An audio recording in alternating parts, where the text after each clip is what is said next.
A sloth, a donkey, and a curious human. Send a prompt and see what they're doing. One hits record with a question on his mind. Two brothers pick it up, see what they find. Corn takes his time, Herman's got the facts. Back and forth, they never hold back. My weird prompts, come on in, that's where we begin. My weird prompts, glad you're here.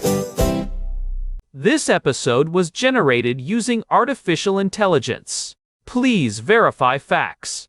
You know that feeling when you are deep in a research rabbit hole. Or maybe you are just trying to understand a breaking news story, and a friend sends you a link that looks perfect. You click it, the page starts to load, you see the headline, maybe the first paragraph, and then suddenly, the screen dims and a big box pops up telling you that you have reached your limit of free articles for the month. It is incredibly frustrating, especially when you realize that to read that one specific piece of reporting, you are being asked to commit to a monthly or yearly subscription. Herman Poppleberry here, and Corn, I know exactly what you mean. It is the digital equivalent of walking into a library and having someone slam the book shut right as you get to the good part. Our housemate Daniel actually sent us a prompt about this very thing. He was looking at his own monthly expenses and realized that if he actually subscribed to every outlet he respects or wants to read, he would be looking at an information tax of nearly $200 a month. $200 just to stay informed. That is a massive hurdle for the average person. Daniel was asking why we do not have a pooled subscription model yet. You know, a Spotify for news where you pay one flat fee and get access to the New York Times, the Wall Street Journal, the Financial Times, and maybe some niche industry rags. It seems like such an obvious solution for the consumer, but the publishing world seems absolutely allergic to the idea. They really are, and there are some very deep-seated technical and economic reasons for that allergy. Today, we are going to dive into why the news industry is stuck in these walled gardens, the technical cat-and-mouse game of paywalls, and whether or not there are any imaginative solutions on the horizon that could actually work for both the readers and the journalists who need to get paid.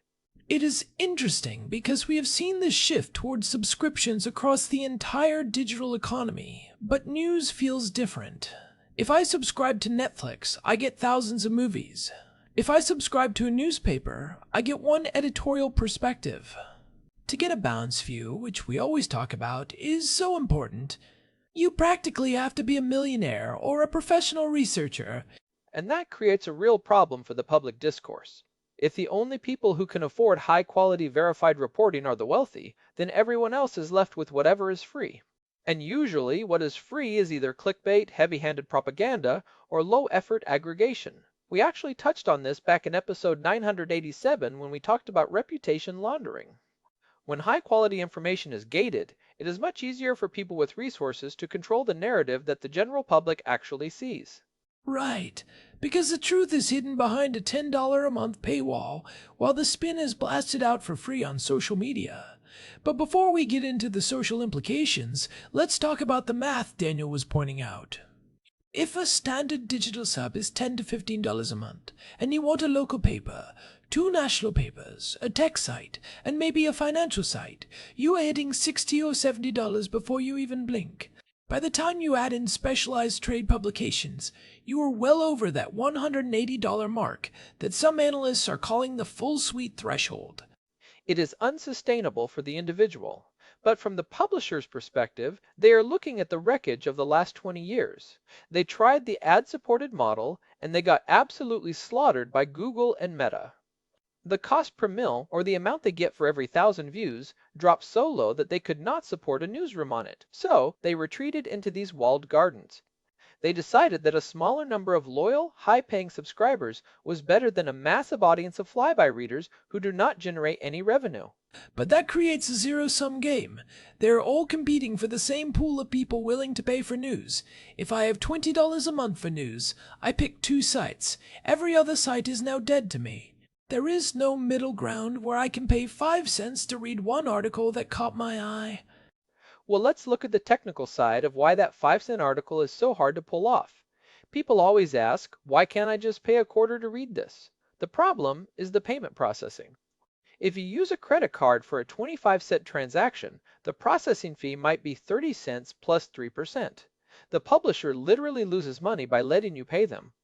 To make micropayments work, you need a massive scale and a very specific technical architecture that just does not exist in a unified way across the web yet.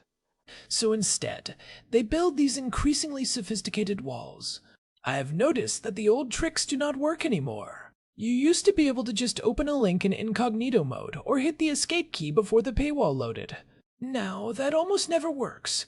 That is because we have moved from client-side paywalls to server-side paywalls. In the old days, the website would send the whole article to your browser, and then a little piece of JavaScript would pop up a box to hide the text. It was like putting a curtain over a window. If you knew how to look behind the curtain, the data was already there. But today, most major publishers, like the Wall Street Journal or the Financial Times, use server-side detection. When your browser requests the page, the server checks your cookies and your IP address. If it does not see an active session, it simply does not send the article text at all. It sends the headline and a teaser, and that is it. No amount of browser tinkering will bring back data that was never sent. And they are getting even more aggressive with identifying bots and VPNs. It feels like the web is being partitioned. It is not one open internet anymore. It is a series of gated communities. It really is. And the reason we do not have a Spotify for news is largely about data sovereignty. Publishers are terrified of becoming commodities. If the New York Times puts all its content into a bundle with 20 other papers, they lose their direct relationship with the reader.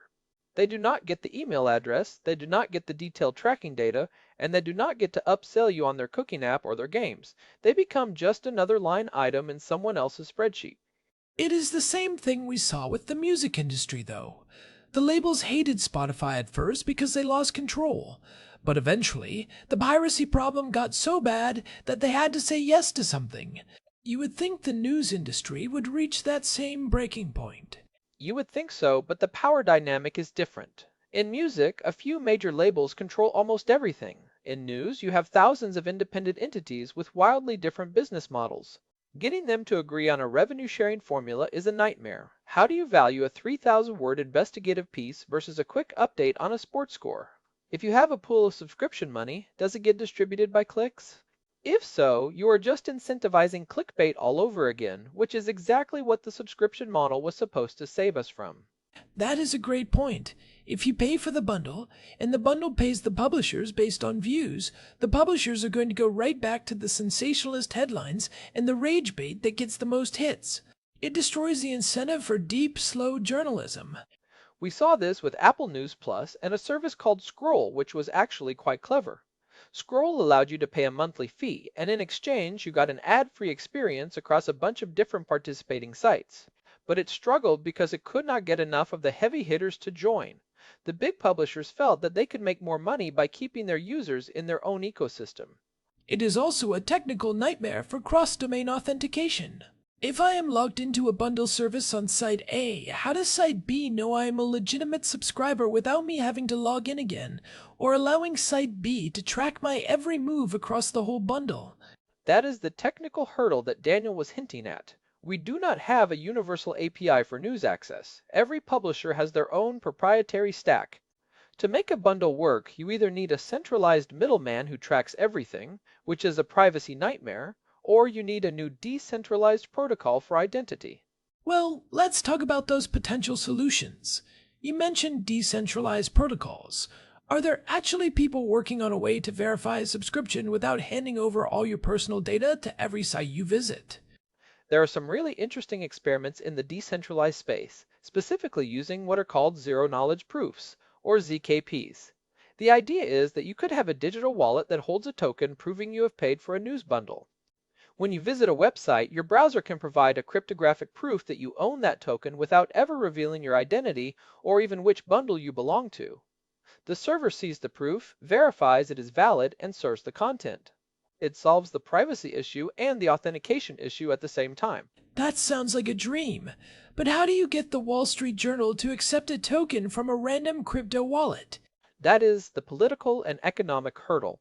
It requires a level of cooperation that the industry has historically resisted, but we might be forced into it by the rise of AI agents. We talked about this in episode 948 regarding the future of real-time search.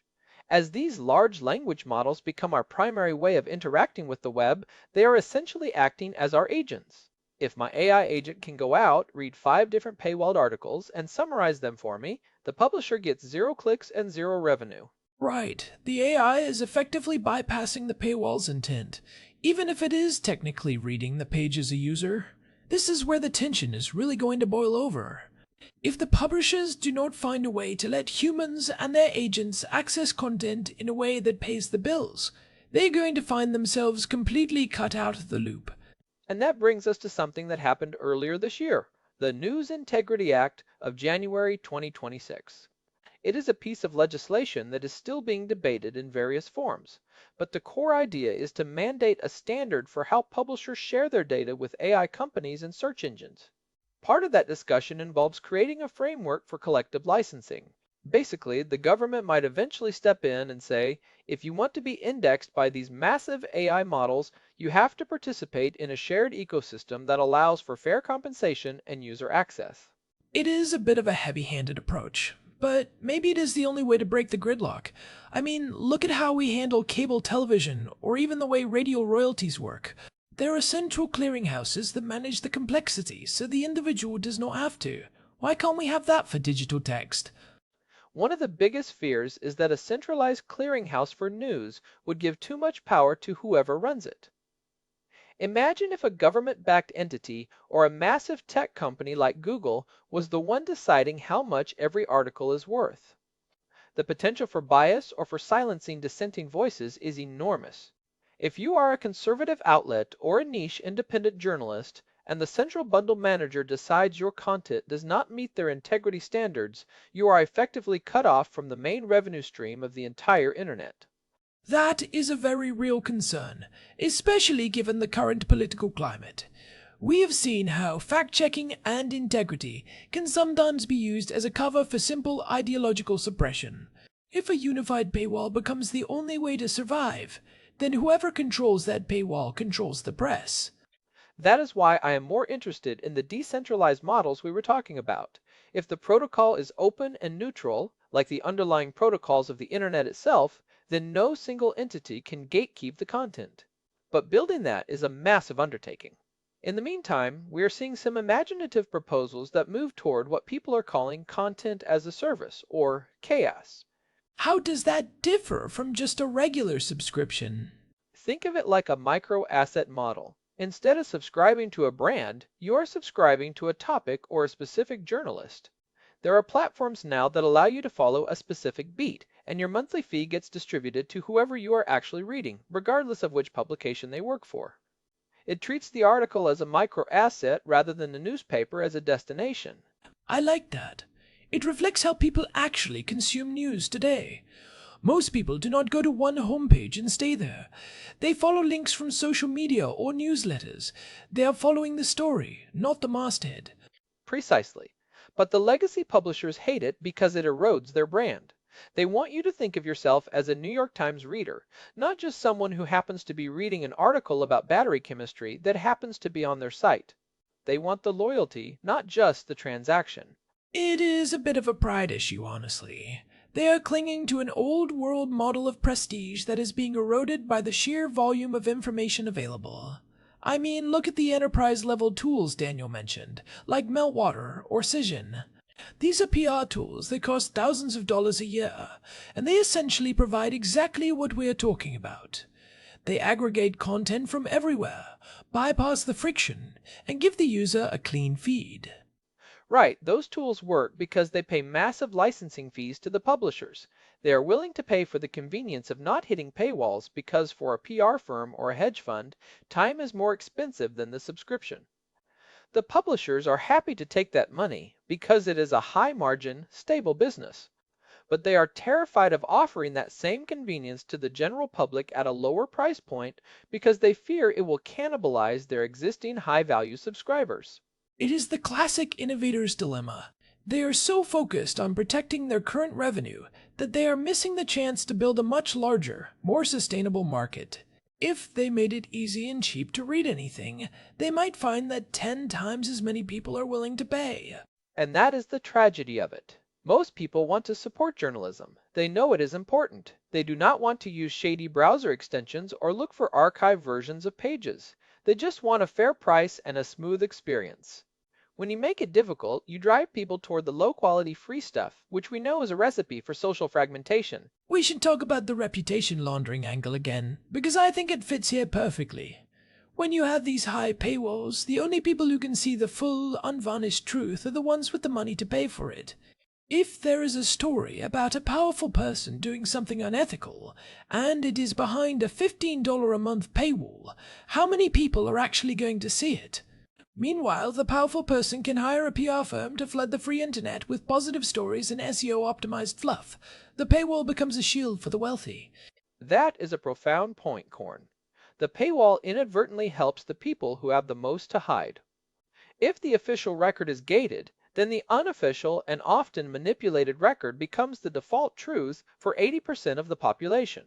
It creates two tiers of citizenship, the informed elite and the manipulated masses.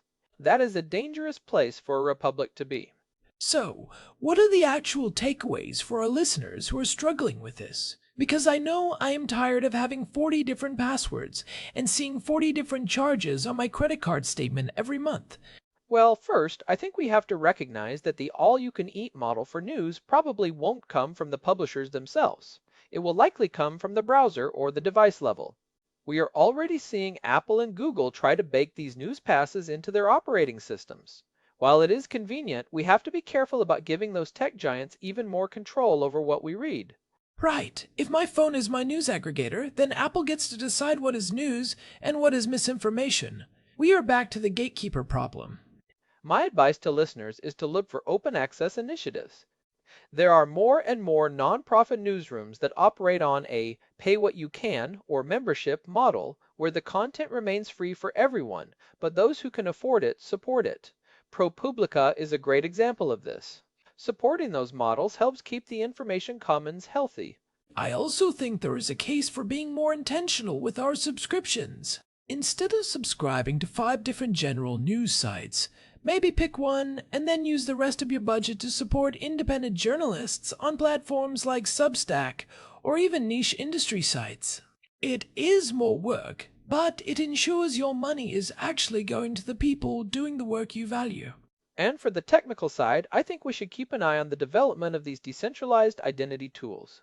If we can get to a place where we own our own subscription status in a digital wallet, it changes the power dynamic completely. It allows for a more fluid, privacy-respecting way to move across the web. It is funny. We started this talking about the frustration of a pop-up box, and we've ended up talking about the fundamental health of our democracy and the architecture of human knowledge. But that is how it usually goes with these weird prompts. Daniel sends us. It really is. It is never just about the $10 a month. It is about who has access to the truth and how we sustain the people who find it. I think the future is going to be a battle between these high-walled gardens and the AI agents that are trying to scale them. Eventually, something has to give. Either the publishers find a way to let us in at a reasonable price, or the walls are going to become irrelevant because the AI will just tell us what's inside without us ever needing to visit. And that would be a loss for everyone. There is something valuable about actually visiting a publication, seeing the context, and engaging with the original source. I hope we find a way to preserve that while making it accessible. Me too. Well, this has been a deep one. If you are listening and you have found a clever way to manage your news subscriptions without going broke, or if you are a developer working on one of these decentralized models, we would love to hear from you. You can get in touch through the contact form at myweirdprompts.com. And if you've been enjoying these deep dives into the plumbing of the digital world, please consider leaving us a review on your podcast app or on Spotify. It genuinely helps other people find the show and keeps us going. Yeah, it makes a huge difference. We are over 1,000 episodes in now, and it is the feedback from you all that keeps it fresh for us. Thanks to Daniel for sending this one in. It was a great excuse to dig into some of these technical hurdles we have been noticing. Definitely. All right, I think that is a wrap for today. You can find all our past episodes, including those ones we mentioned on search and reputation laundering, over at myweirdprompts.com. We have got a full archive there with an RSS feed if you want to subscribe. Herman Poppleberry here, signing off. And I am Korn. Thanks for listening to My Weird Prompts. We will catch you in the next one. Until next time. See ya. Oh, and Corn, Yeah. did you ever finish that article on the history of the stapler you were trying to read earlier? No, I hit a paywall. Of course you did. I guess I will just have to wait for the movie. Or just ask Daniel to summarize it for you. There you go. Problem solved. Anyway, bye everyone. Bleh. This episode was generated using Gemini Flash 3. Text-to-speech engine was Chatterbox. Thanks for listening to our show.